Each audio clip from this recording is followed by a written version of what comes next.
U.S. President Donald Trump called Germany's trade and spending policies very bad on Tuesday, intensifying a row between the Allies and immediately earning himself the moniker destroyer of Western values from a leading German politician.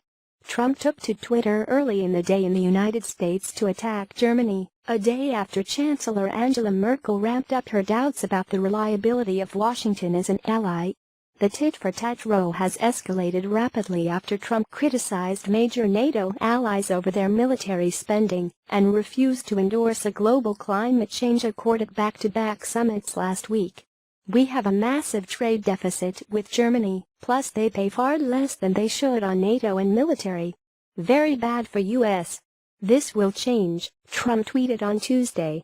On Monday, Merkel showed how seriously she is concerned about Washington's dependability under Trump by repeating the message she delivered a day earlier, that the times when Europe could fully rely on others were over to a certain extent. Those comments, which sent shockwaves through Washington, vented Europe's frustration with Trump on climate policy in particular. Senior German politicians responded swiftly to his tweet. Martin Schulz, leader of the center-left Social Democrats, told reporters Trump was the destroyer of all Western values, adding that the U.S. president was undermining the peaceful cooperation of nations based on mutual respect and tolerance. "One must stand in the way of such a man with his ideology of rearmament," Schulz added. Thomas Opperman, head of the Social Democrats parliamentary group, told reporters Donald Trump makes clear with his tweet that he views Germany as a political opponent. Merkel on Monday repeated almost word-for-word her message from Sunday, when she told her Bavarian conservative allies in a packed Munich beer tent that we Europeans must really take our fate into our own hands. But she also finessed her message slightly on Monday, stressing that she was a convinced transatlanticist. On Tuesday, Merkel repeatedly stressed the importance of transatlantic ties.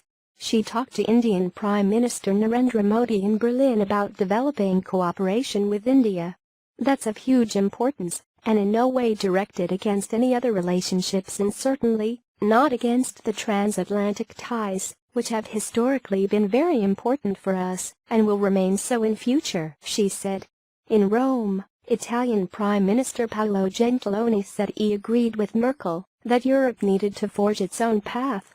"This takes nothing away from the importance of our transatlantic ties and our alliance with the United States, but the importance we put on these ties cannot mean that we abandon fundamental principles such as our commitment to fight climate change and in favor of open societies and free trade," he said.